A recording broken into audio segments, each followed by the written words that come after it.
오늘 우리에게 주시는 하나님의 말씀은 요한계시록 1장 8절, 7장 9절에서 10절의 말씀입니다. 다 함께 일어나셔서 하나님의 말씀을 경청하겠습니다. 주 하나님이 이르시되 나는 알파와 오메가라, 이제도 있고 전에도 있었고 장차 올 자요 전능한 자라 하시더라. 이 일 후에 내가 보니 각 나라와 족속과 백성과 방언에서 아무도 능히 셀 수 없는 큰 무리가 나와 흰옷을 입고 손에 종려가지를 들고 보좌 앞과 어린 양 앞에 서서 큰 소리로 외쳐 이르되 구원하심이 보좌에 앉으신 우리 하나님과 어린 양에게 있도다 하니, 이것은 하나님의 말씀입니다. 아멘. 이제 함순수 목사님 나오셔서 말씀 전해주시겠습니다. 나오실 때 엑츠브릿지의 박수로 뜨겁게 환영하도록 하겠습니다.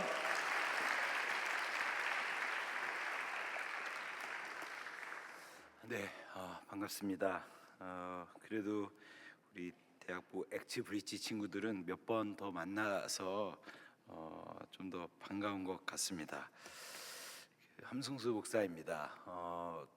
지금은 명지대학교에 있고 여러분들과 얼마 전에 새학기 전에 함께 말씀을 나눴던 기억이 있습니다. 뜨겁게 기도했던 여러분들이 생각이 나서 참 좋았습니다. 제가 설교했던 것을 들었던 분들은 아시겠지만 굉장히 텐션이 높습니다. 텐션이 높고 하는데 지금 1부부터 4부까지 하면서 체력이 쑥 갔습니다. 그래서 이렇게 목소리가 조금 이렇게 떨리거나 그래도 조금 양해를 부탁드리고, 하지만 여러분들과 함께 이렇게 뜨겁게 기도하고 말씀을 나누고 싶습니다. 제가 모교회에서 제가 이 청년의 시기를 어려서 자라서 청년까지 이곳에서 대학까지 졸업하고 대학원 때부터 교회 사역을 했었기 때문에 여러분들을 보는 마음이 참 뜻깊고 여러분들이 하나님께서 사용하시는 귀한 인재들이 되었으면 좋겠습니다. 최근에 한 드라마 제목을 보았습니다. 서울에 자산을 가지고 있는 좋은 직장을 다니는 한 남자 임원의 일상을 담은 이야기였습니다. 어떤 드라마인지 아십니까?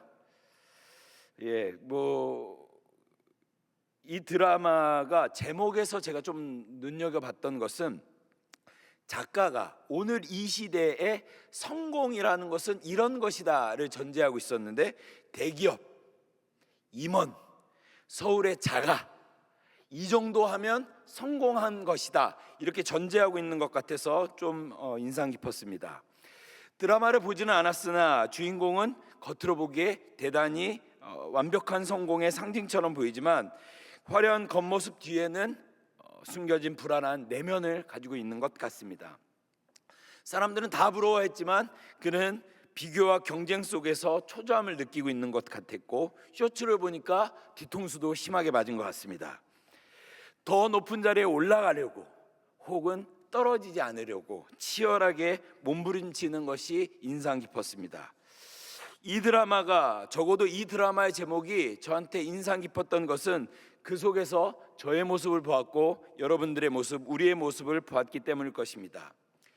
우리는 사실 불안의 시대를 살고 있는 것 같습니다. 아까 우리 회장이 하니까 이제 행복하다 이야기했습니다. 회장을 하는 것마저 우리에게 불안함을 느끼게 하는 것일까요? 불안의 시대를 살아가고 있는 나의 모습이 그 드라마 속에서 좀 투영된 것 같아서 씁쓸했습니다. 그럼 여러분에게 묻겠습니다. 여러분의 어제는 편안하셨습니까? 여러분의 오늘은 평안하십니까? 여러분의 내일은 안전하십니까? 우리는 불안의 시대를 살고 있습니다. 그래서일까요? 대한민국에 무속 열풍이 일고 있습니다. 한 연구에 의하면 한국 국민의 32.6%, 그러니까 3명 중 1명입니다가 지난 3년 동안 무속을 이용했다라고 응답했습니다. 32.6%, 대단한 숫자이죠. 기독교인의 숫자가 이렇게 되지 않습니다. 32.6%가 나오지 않습니다. 문제는 많은 그리스도인들이 일반 국민과 거의 동일한 결과를 보여줬다는 겁니다. 교회 다니는 사람들에게 물었습니다. 전 보십니까? 무속에 하셨습니까? 30% 정도 되는 사람들이 점과 무속에 빠져 있다고 얘기했습니다. 사실 1부부터 3부까지는 30%를 얘기했지만 압도적으로 20대가 많습니다. 20대, 30대 이 친구들의 무속 사주를 보거나, 여러분 앱이 깔려 있는 친구들도 여기 있을 거 아닙니까? 앱으로 하든지 뭐를 하든지 이 점을 보고 있는 사람들이 굉장히 높았습니다. 나는 최근에 점집에 다녀왔다. 혹시 계십니까? 나는 최근에 점집에 다녀왔다. 없으십니까? 그러면 나는 일단 아닌 거예요. 말씀드리지만 3명 중 1명입니다. 그럼 왼쪽이나 오른쪽 중에 하나입니다. 누가 다녀왔을까요? 누가 다녀왔으면 30%가 될까요? 무속이 급속하게 확산되고 있습니다. 정부 통계에 의하면 전국의 무속인의 숫자가 어느 정도 되는지 아십니까? 80만 명입니다. 80만. 이게 별로 놀라지 않으시나 봅니다. 1부, 2부, 3부 어른들 이러셨는데, 전국의 우리나라의 교회의 개수를 혹시 아십니까? 교회의 개수가 5만 개 정도, 좀 넉넉하게 보시는 분들은 7만 개까지 이야기합니다.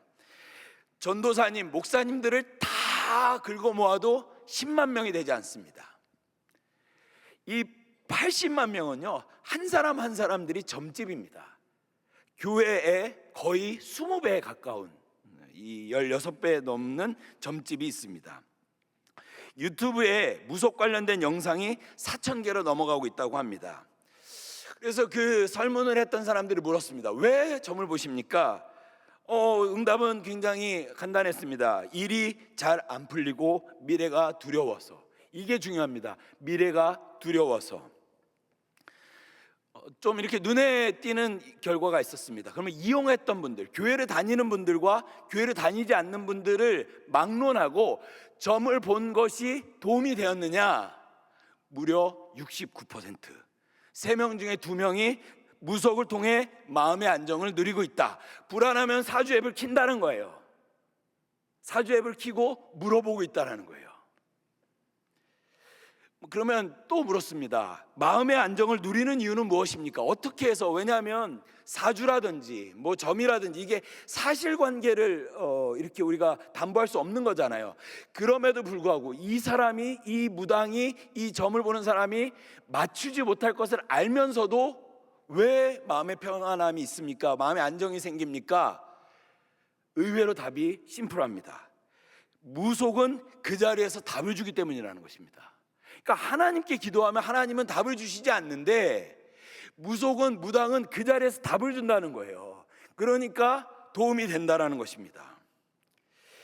이 드라마의 제목, 또 이 무속의 이야기를 들으면서 사실은 우리는 불안과 걱정 속에서 살고 있고요. 더 나아가 어떻게 해서라도 이 불안의 끝이 어떻게 마무리될 것인지, 이 고민의 끝이 어떻게 될 것인지 알고 싶어 합니다. 그래서 우리 모두는 이 위태로운 시대 속에 살고 있습니다. 안정적이지만 그 어느 때보다 불안정한 시대를 여러분들과 제가 살고 있다, 이 말입니다. 그런 오늘 저는 여러분들에게 요한계시록의 말씀을 좀 이렇게 함께 나누고자 합니다. 불안과 낙심 속에 살아가고 있는 이 오늘날 우리에게, 청년들에게 이 요한계시록이 뭐라고 말씀하시는지 한번 찾아보고자 합니다. 사실 목사의 입장에서 제가 뭐 신학교에서도 강의하고 대학에서도 강의하고 뭐 학술대에서도 발표하는데요, 요한계시록으로 설교하는 것만큼 부담스러운 게 없습니다. 이 책이 너무 어렵거든요. 왜냐하면 사복음서 같은 예수님의 복음서는요, 내용들이 굉장히 명료합니다. 이해하기가 쉬워요.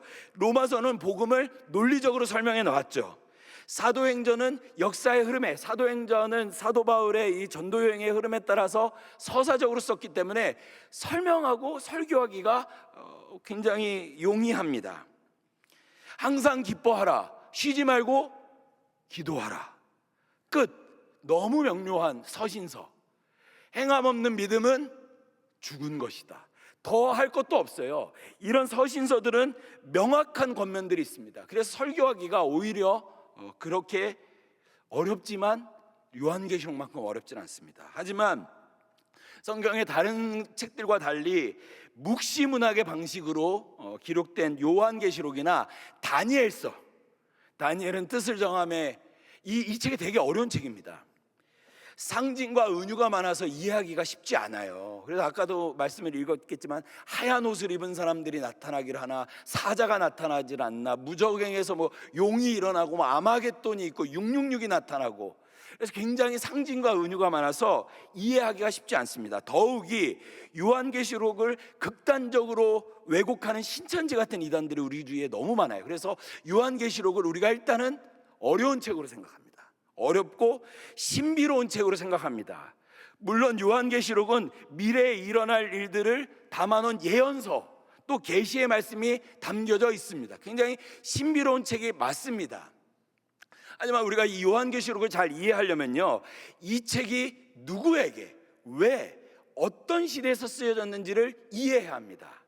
그것을 이해하면요, 이 요한계시록이요, 2000년 후에, 3000년 후에, 4000년 후에 어떤 일어날 환상적인 일들을 얘기하는 것이 아니라 오늘의 시대를 살아가고 있는 그리스도인들을 위한 책이라는 것을 알게 됩니다. 요한계시록은요, 이해하려면요, 로마 제국에 있었던 그리스도인들을 위해서 썼다라는 것을 여러분들이 이해할 필요가 있습니다. 고난받고 있었던, 로마에 있었던 박해 속에서 고난받는 그리스도인들을 위해서 써진 것이 요한계시록입니다. 그래서 대단히 복음서적인 성격입니다. 사도 요한이 썼다라는 학계의 이야기가 있습니다. 누가 썼는지는 아직까지도 정확하지가 않아요. 그래서 어떤 장로 요한이다, 이름이 똑같은, 그러니까 요한복음을 쓴 요한 1서, 요한 2서를 쓴 요한이 아니라 제3의 요한이 썼다라는 학설도 있고요.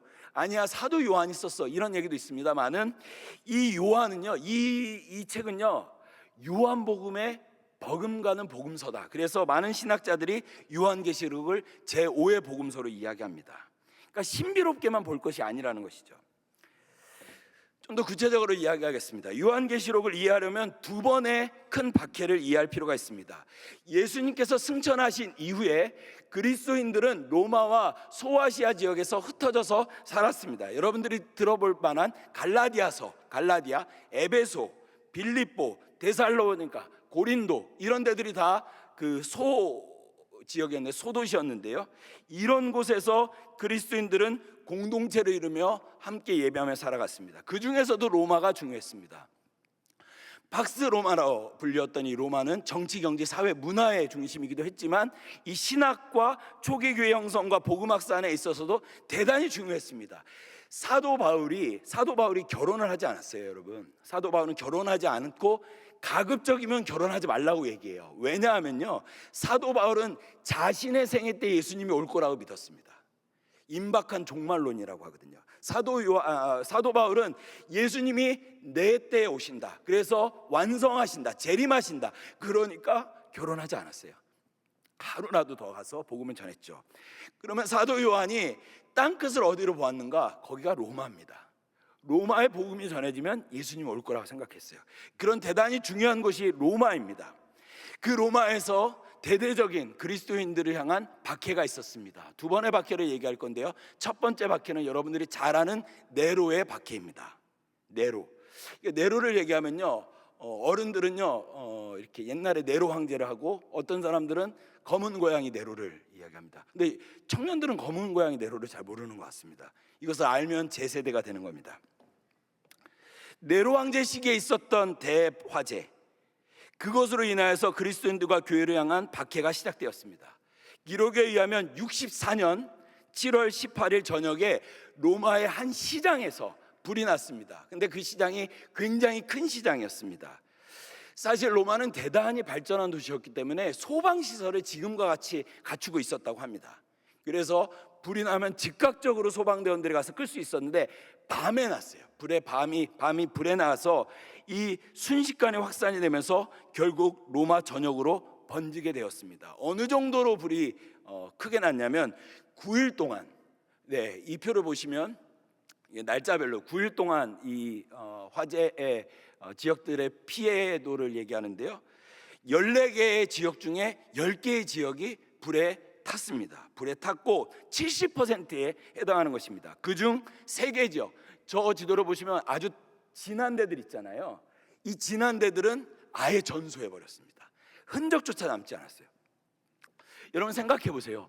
동대문구가 불타서요, 아무것도 안 남은 겁니다. 전소했다라고 해요. 수많은 시민들이 집을 잃었고 거리로 내몰렸습니다. 도시의 기반 시설은 순식간에 붕괴되었습니다. 일부 사람들이 네로가 저 불을 저질렀다, 이 불을 지폈다라고 이야기하는데요, 그것은 사실이 아닙니다. 역사의 기록에 따르면 네로는 그날 로마 근교에 있는 안티움 별장에서 있었습니다. 그리고 그 밤에 불이 났다는 이야기를 듣자마자 로마로 올라옵니다. 그리고 자신의 별정과 정원과 궁전을 사람들의 피난처로 다 내줬어요. 그리고 즉각적인 구호 활동 또 지휘했습니다. 그럼에도 불구하고 민심이 잦아들지 않았어요. 민심이 잡히질 않았습니다. 왜냐하면 그 피해가 너무 극심했기 때문에 70%가 불에 탔거든요. 아무리 열심히 해도 사람들의 인식이 좋지 않았는데 이제는 이상한 얘기마저 들려왔습니다. 첫 번째, 로마에서 불이 난 것을 보며 황제 네로가 노래를 부르고 춤을 췄다라는 소문이 나기 시작했어요. 네로 입장에서는 굉장히 억울한 겁니다. 그리고 나서 소문이 더 확장이 돼서 네로가 불을 지르고 노래하면서 춤췄다라는 이런 소문까지 확장이 됐습니다. 궁지에 몰린 네로였어요. 네로가 궁지에 몰렸습니다. 자신에 대한 비난을 피해야만 했고 성난 민심을 달래기 위해서 희생양을 찾았습니다. 이 분노를 돌릴 존재들이 필요했었는데 그게 그리스도인들이었습니다. 밑도 끝도 없이 그리스도인들이 아니에요. 그리스도인들을 미워해서가 아닙니다. 딱 상황이 맞아떨어졌어요. 두 가지 이유가 있었습니다. 첫 번째, 로마의 70%가 불탔는데요, 그리스도인들이 함께 살던 지역은 불에 타지 않았어요. 그게 저 화살표에 있는 저 네모난 부분입니다. 저 부분만, 그러니까 전체가 불을 탔는데 이 14구역이라고 얘기했던 그리스도인들이 살고 있었던 데는 불에 타지 않았어요. 이상하게 여기지 않겠습니까? 왜 저기만 불에 타지 않지? 여러분, 왜 불에 안 탔는지 이유를 아시겠습니까? 이 지도만 봐도 알아요. 그 앞에 강이 흐르고 있기 때문입니다. 강이 흘러서 불에 타지 않았는데 사람들이 야, 저기만 불 타지 않았네, 저기에서 범인이 있다라고 얘기했습니다. 두 번째, 사람들이 극심하게 슬퍼하고 공포와 정말 분노 속에 살아가고 있었는데, 허망함 속에 살아가고 있었는데 그리스도인들은 그러지 않았어요. 날마다 찬송하고 날마다 기도하던 사람들이었거든요. 자신들이 살고 있는 데는 타지 않았어. 그리고 날마다 기뻐하는 것처럼 보여. 아하, 저들이 주범이구나. 사람들을 현혹하기 시작했습니다. 성난 민심은 폭력으로 던졌고 네로의 명령 아래서 대규모 박해가 시작되었습니다. 여러분, 여기서부터가 대단히 중요합니다. 물을 한 잔만 마시고 얘기하겠습니다. 희생양이 된 그리스도인들을 향한 사냥에 가까운 처형이 시작됐습니다. 사냥에 가까운 처형입니다. 붙잡힌 신자들은 이유를 알지 못한 채 불태워지기 시작했습니다. 살아있는 채로 이 사람들을 불태우기 시작했습니다. 이 사람들을 등불로 사용했어요. 장대 같은 데다 사람을 묶어서요, 올리고 나서요, 석유를 뿌리고 살아있는 사람들을 불태우기 시작했습니다. 이 고난을 여러분 상상할 수나 있겠습니까? 고통의 가장 큰 고통이 작열통, 불에 타는 고통이라고 해요.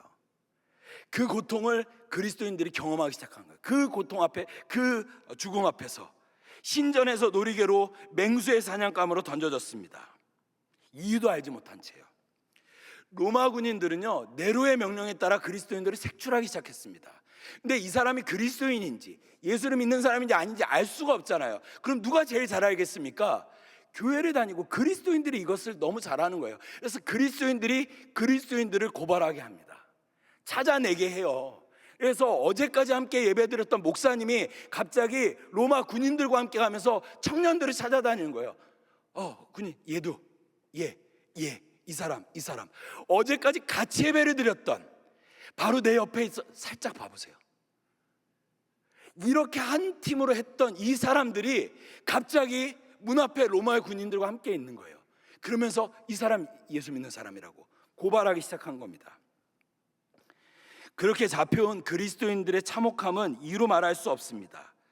말씀드렸던 것처럼 붙잡힌 신자들은 불태워졌습니다. 아침, 점심, 저녁으로 횃불처럼 사용했어요, 인간을요. 극심한 고통입니다. 로마 사람들이 뭐라고 얘기했냐면요, 로마를 밝히는 신들의 등불이다라고 조롱했습니다. 너희들이 로마를 불태웠는데 너희들이 횃불이 되어 이제 그 불을 보고 신들이 돌아오고 있다라고 조롱했습니다. 이 극심한 박해를 피해서 들어간 곳이 카타콤이라는 곳입니다. 여러분 카타콤 들어보셨죠? 뭐 유럽이나 이런 데 가시면 꼭 보시면 좋겠는데, 단순한 어떤 피난처가 아닙니다. 단순하게 어떤 비상구 안에 들어갔던 것이 아니에요. 교회 지하로 들어간 게 아니라는 겁니다.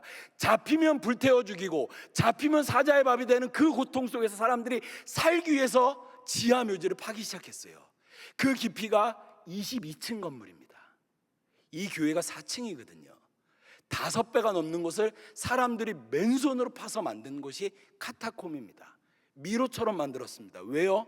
누가 오면 우리를 잡아가면 안 되니까 미로를 만들었어요. 근데 미로를 만드니까 무슨 문제가 생깁니까? 이들조차 여기서 나가지를 못하는 거예요. 그래서 이 사람들이 만든 표식이 있습니다. 그 여러분들이 잘 알고 있는 바로 이 표식입니다. 익두스. 자동차에 붙이는 표식이 아닙니다. 주는 그리스도시요 살아계신 하나님의 아들입니다.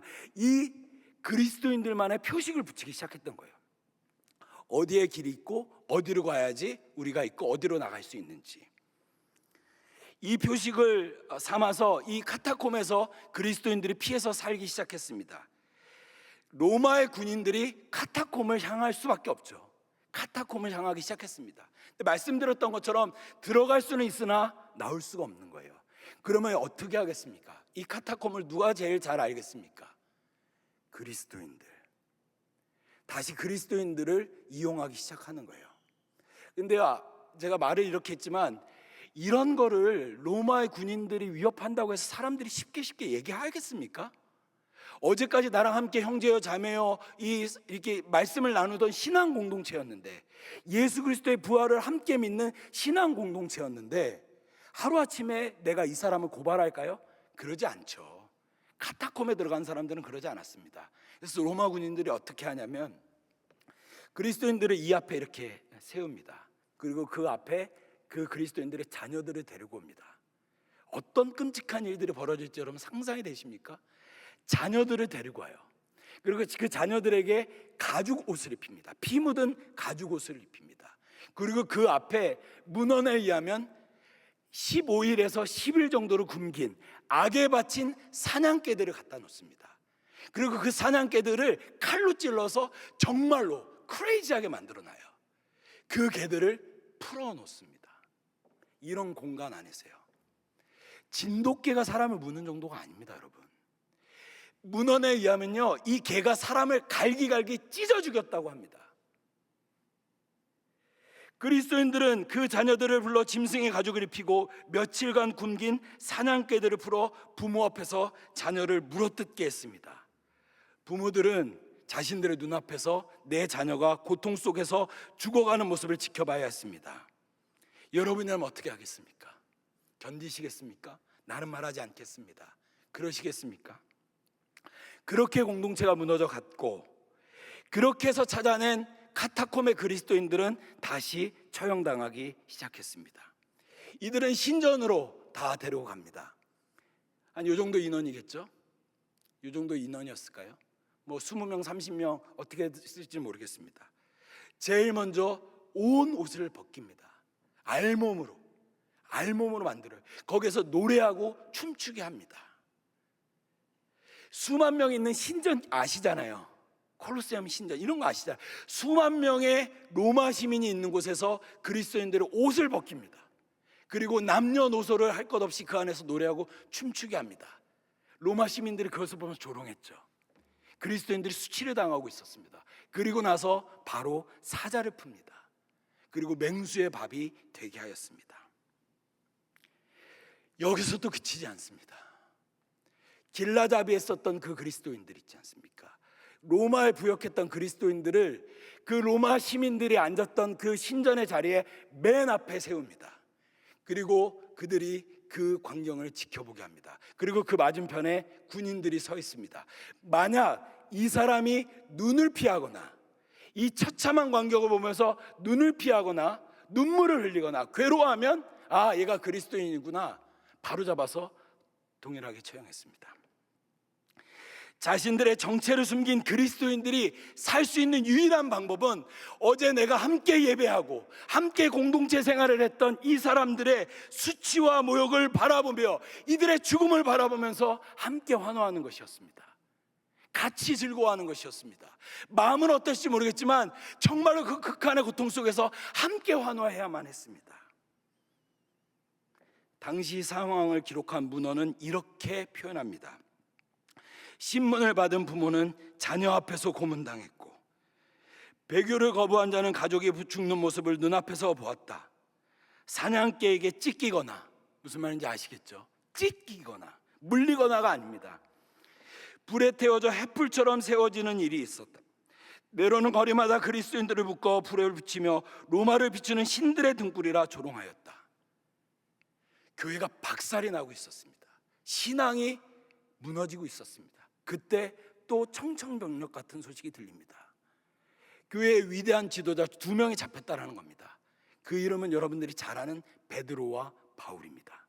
이 로마의 이 네로의 대박해 시기에 이 2사람이 잡힙니다. 그리고 이 시기에 순교하죠.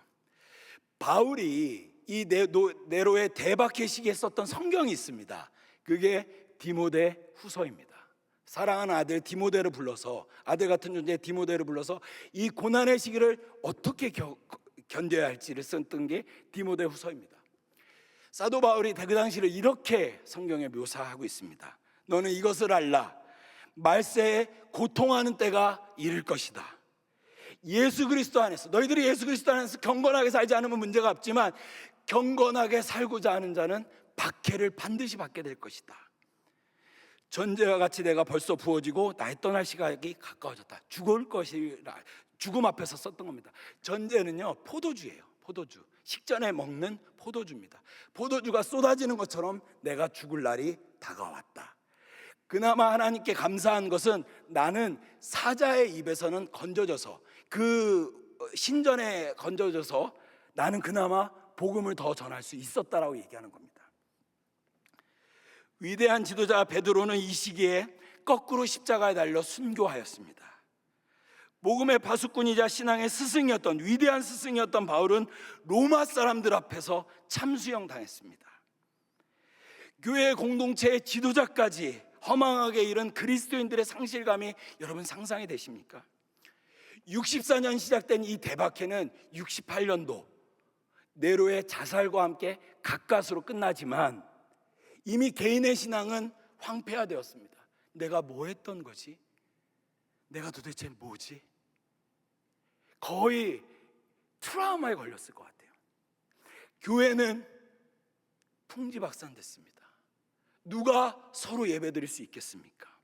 요한계시록은 바로 그 네로의 박해를 이겨낸, 그 박해를 견뎌낸 사람들을 향해서 쓰여진 책입니다. 네로의 박해를 견디며 말씀드렸던 것처럼 땅끝까지 복음이 증거되면 예수님이 올 것이다. 그 소망 속에서 그리스도인들이 살기 시작했어요. 그래, 주님이 오실 거야. 주님이 오실 거야. 땅끝까지 복음을 전하자. 그런 그들 앞에 기가 막히게 2번째 박해가 시작됩니다. 이제 네로가 죽고 나서 해결됐다. 이제 우리가 살 수 있을 거다라고 생각했던 이들 앞에 2번째 박해가 시작합니다. 새로운 황제가 나오면서 박해를 시작합니다. 그 황제는 제11대 황제 도미티아누스, 도미티안이라 불리는 도미티안 박해가 시작되었습니다. 이 도미티안은요, 보기에도 굉장히 강한 사람입니다. 네로가 죽고 난 뒤에 로마가 무너지는 것을 보면서 나는 로마를 재건하겠다, 굉장히 강한 리더십을 갖고 있었습니다. 그래서 어떤 일들을 하냐면요, 로마를 재건하기 위한 돈을 모으기 위해서 원로원 귀족들을 처형하기 시작합니다. 누명을 씌워서. 그래서 원로원 귀족들이 갖고 있었던 이 재산들을 몰수하기 시작해요. 그 재산의 규모가 어마어마합니다. 그러니까 뭐 빌딩 몇 개를 빼서 이게 아닙니다.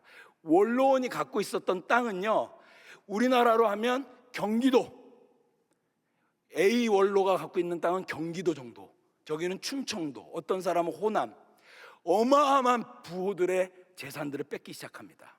그리고 국가재정을 보강한 이후에 외교, 군사, 행정 모든 권력을 갖추고 나라를 재건하기 시작합니다. 통제하기 시작합니다.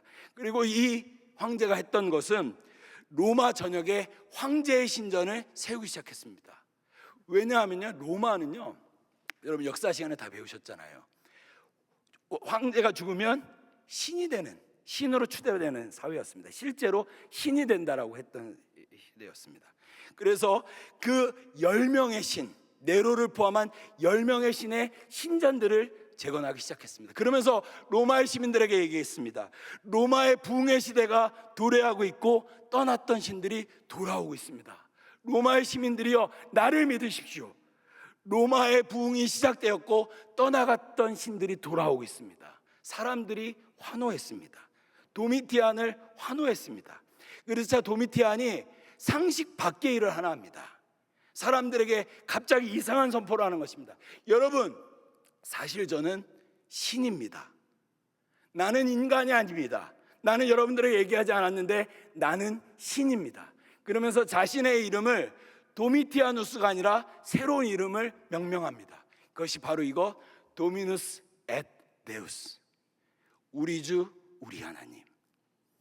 자신의 이름을 도미누스 앳 데우스라고 이름을 바꿔버렸어요. 그리고 모든 공문서에 도미티아는 도미누스 앳 데우스라고 쓰는 겁니다. 시민들은 황제, 살아있는 도미누스 앳 데우스라고 불리우는 이 도미티안 황제의 신상 앞에서 향을 피워 예배해야만 했습니다. 그리고 그를 그냥 도미티안 황제시여 이렇게 부를 수 없습니다. 우리 주 우리 하나님 도미티안이시여. 로마의 모든 사람들이 그렇게 얘기했습니다. 어차피 황제는 죽어서 신이 됐기 때문에 아무 문제가 되지 않았어요. 우리 주 우리 하나님 도미티안이시여. 우리 주 우리 하나님 도미티안이시여.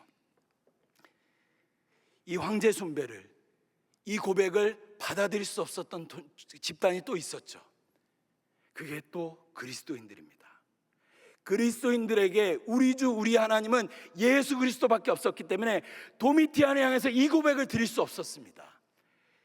저 우리의 예배의 주인은 하나님이셨기 때문에 도미티안을 향해서 향을 피울 수가 없었던 거예요.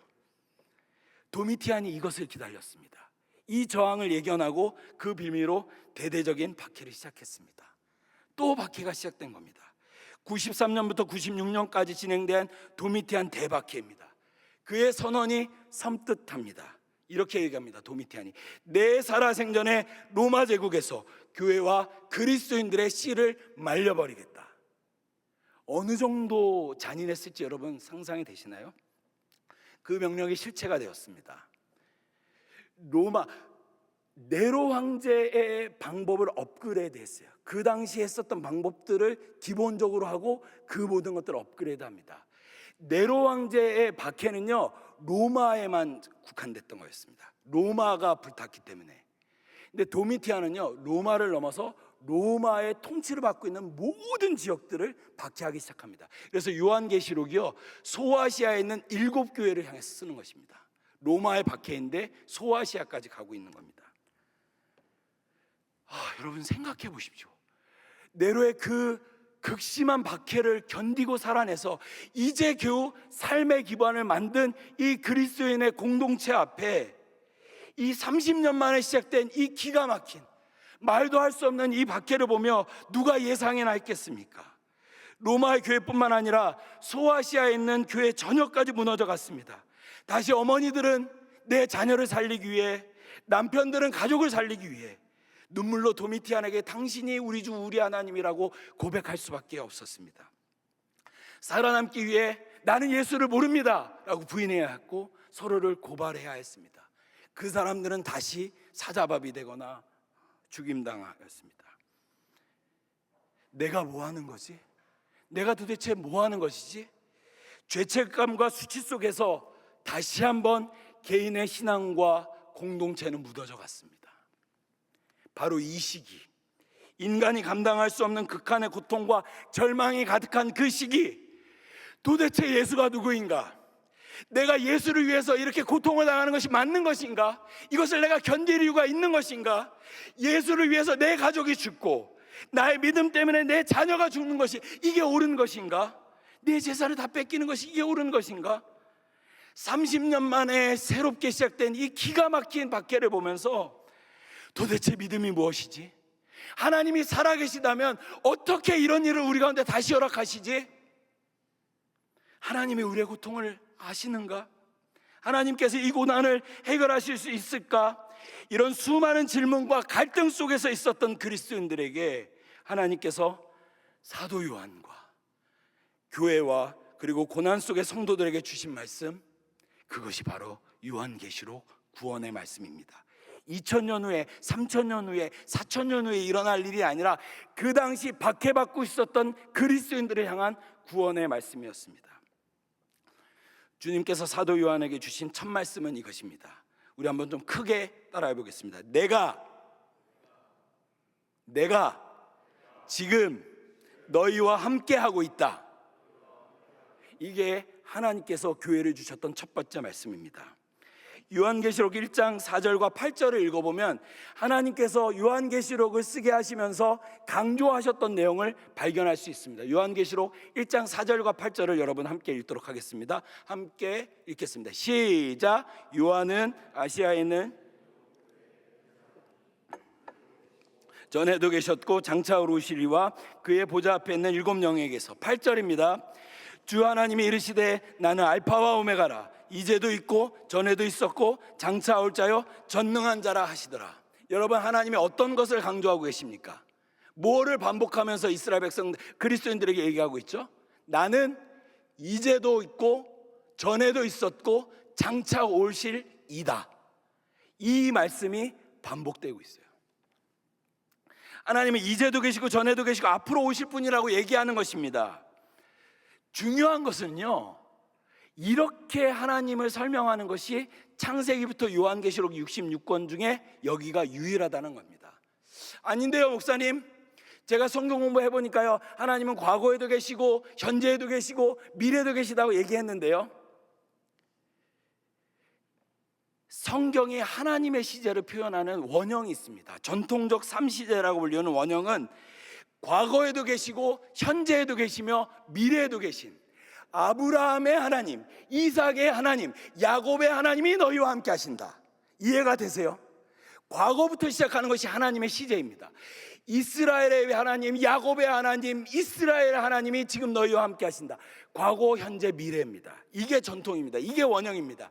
히브리서 13장 8절, 예수 그리스도는 어제나 오늘이나 영원토록. 요한계시록 4장 8절, 전에도 계셨고 이제도 계시고 장차 오실 자라. 시편 90편, 산이 생기기 전 땅과 세계를 주께서 조성하기 전부터, 과거부터 시작하는 겁니다. 근데 요한계시록은 이 순서를 바꿉니다. 다르게 표현하고 있습니다. 어떻게 해요? 현재와 과거를 바꾸는 겁니다. 그럼 여러분 생각해 보십시오. 요한계시록에서 강조하고 있는 하나님은 지금의 하나님일까요? 과거의 하나님이실까요? 지금의 하나님이라는 것입니다. 요한계시록을 통해서 하나님께서 첫 번째로 주셨던 말씀, 내가 지금 살아있다라는 겁니다. 본문 속에서 말씀하시는 하나님은 내가 지금 너희와 함께 하고 있다. 지금 함께 하고 있다라는 겁니다. 고통 속에서 신음하는 당신의 백성을 향해 하나님 어디 계십니까? 절규하는 그들 앞에서 전능한 내가 너희와 함께 하고 있다 말씀하시는 겁니다. 길이 없는 광야의 길을 만들었던, 거대한 성벽을 만나면 여리고성을 무너뜨렸던, 홍해를 만나면 그 강을 마른 땅같이 만들었던 내가 지금 살아있다라는 겁니다. 지금 살아있다. 아브라함의 하나님, 야곱의 하나님, 이스라엘 하나님, 다른 사람의 하나님이 아니라 지금 너희의 하나님이 살아있다라고 얘기하는 겁니다. 여러분 한번 저를 보십시오. 저는 오늘 이 예배에 여러분들 중에 하나님께서 이 말씀으로 도전하고 있는 분들이 있다라고 믿습니다. 찬양대 중에 있다라고 생각합니다. 2층에 계신 분들에게 하나님께서 이 말씀으로 도전하고 있는 분들이 있다고 봅니다.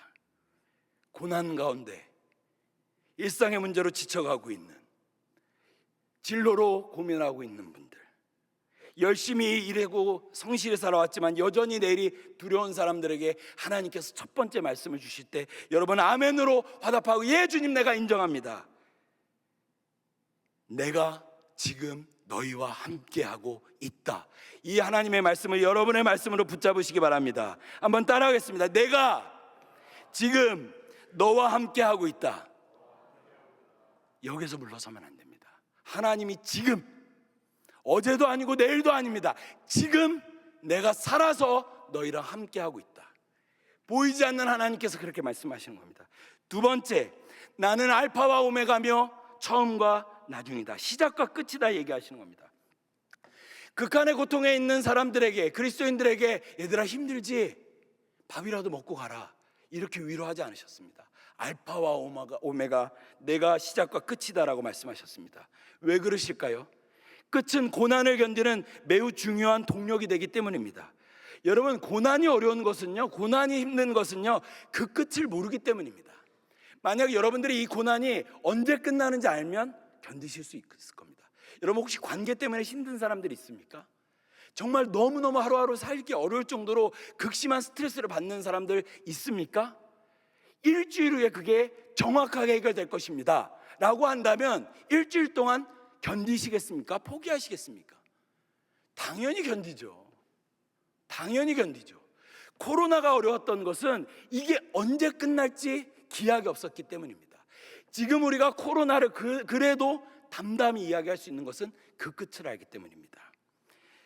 많은 사람들이 무속에 빠지는 이유는 그 끝을 알고 싶어 하기 때문입니다. 이처럼 큰 고통이라고 하더라도 그 끝을 알면 견딜 수 있는 힘을 얻을 수 있습니다. 더욱이 끝을 결정할 수만 있다면 고난은 견디고 이겨낼 수 있습니다. 그렇다면 여러분, 또 질문하겠습니다. 당시 도미티안의 박해 속에서 어려움을 겪고 있던 성도들이 생각하기에 지금 당신들이 자신들이 겪고 있는 이 고난과 끔찍한 수치와 아픔을 끝낼 힘은 마치 누구한테 있는 것처럼 보였겠습니까? 바로 도미티안입니다. 도미티안이 내 인생의 문제를 해결할 수 있을 거라고 보였을 겁니다.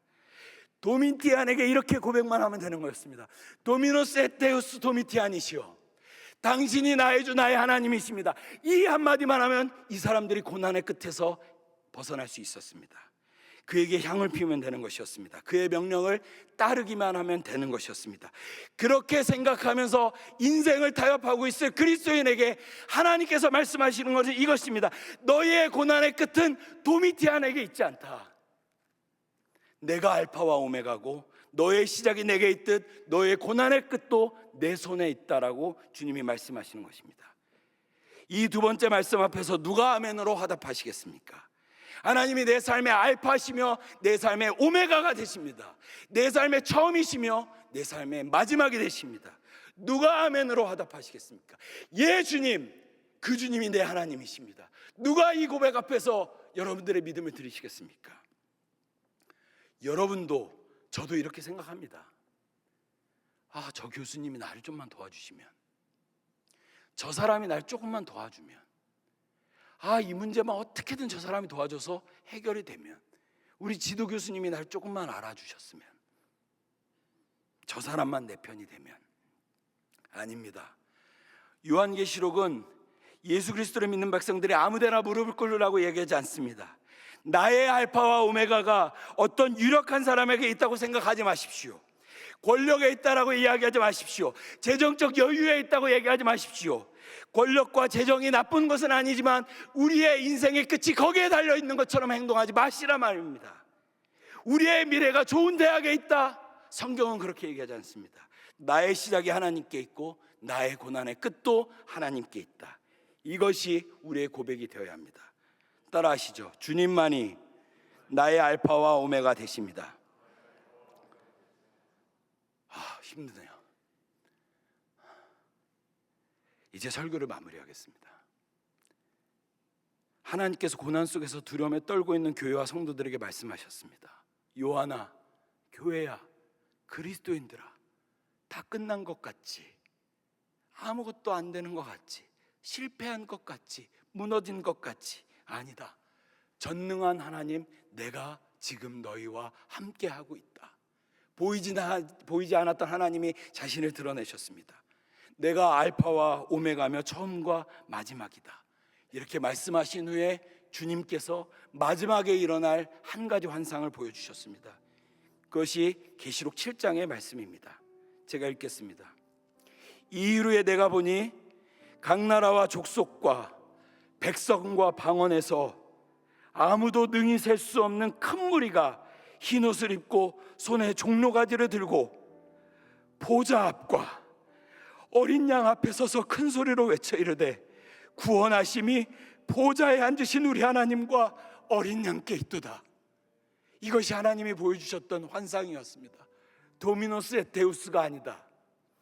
구원하심이 보좌에 앉으신 우리 하나님과 어린 양께 있도다. 그 고백을 하는 사람들이 있을 거다라고 환상을 보여주셨습니다. 이 승리의 선포가 여러분들의 선포가 되어야 합니다. 생면부지한 여러분들을 위해서 제가 이렇게 간절히 호소하는 것은 이것이 그리스도인들의 믿음이기 때문입니다. 나의 알파가 다른 것이 아니라 나의 알파와 오메가가 세상의 사람들이 아니다라고 믿는 사람들, 지금은 너무 힘들어서 찬양할 수 없는데요, 지금은 너무 괴로워서 하나님 찬양할 수 없는데요, 해결해 주시면 찬양하겠는데요, 그렇게 얘기해도 돼요. 고난 속에서 무너질 수 있죠. 저도 자신 없습니다. 하지만 한 걸음 한 걸음 걸어가는 겁니다. 이 고백을 향해서 하나님께서 이제는 여러분들의 고백을 기다리고 계십니다. 도미티안이 나에게 수치를 주고 내 목숨을 좌지우지하는 것 같고 내 고난의 끝을 결정하는 것처럼 보이는 시대였지만 하나님은 아니다. 너희들의 고난의 끝이 도미티안에게 있지 않다. 전능하신 하나님, 내가 너희와 함께하며 내가 알파와 오메가이고 너희의 시작과 너희의 끝이 내 손 안에 있다. 담대하라고 말씀하시는 이 구원의 말씀, 누가 아멘으로 화답하시겠습니까? 예수님, 그 말씀이 내 말씀입니다. 누가 이 말씀 앞에서 화답하시겠습니까? 영상 하나를 보고 기도하고 찬양하겠습니다. 이런 로마의 박해를 오늘도 당하고 있는 사람들의 이야기입니다. 이 영상을 보면 끓어오르는 가슴을 저는 어떻게 할 수가 없어요. 북한에서 박해받고 있는 그리스도인들이 여러분들에게 주신 실제 편지입니다. 같이 보겠습니다.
이렇게 좋은 예배당에서 예배하지만 저 어마어마한 고백을 저는 피하고 싶기 때문입니다. 그런 우리들에게 하나님께서 오늘 말씀하시는 것이 이것입니다. 전능한 내가 너희와 함께하고 있다. 안심하라. 알파와 오마가 처음과 끝이 나에게 있다. 그 고백 앞에, 그 권면 앞에, 그 명령 앞에 아멘으로 화답할 자 누가 있습니까? 이제 여러분들의 차례입니다. 주님, 제가 그 하나님을 믿습니다. 너무 나이스한 신앙생활을 하지만, 너무 편안하게 예수를 믿지만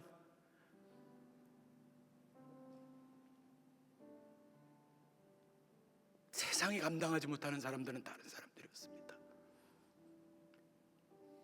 이제 우리 차례입니다. 고난 속으로 들어가는 것도 아닙니다. 여러분이 믿고 있는 하나님이 어떤 분이신지 분명히 고백하자, 이것입니다. 시간이 많이 갔습니다. 함께 찬양하고 기도하겠습니다.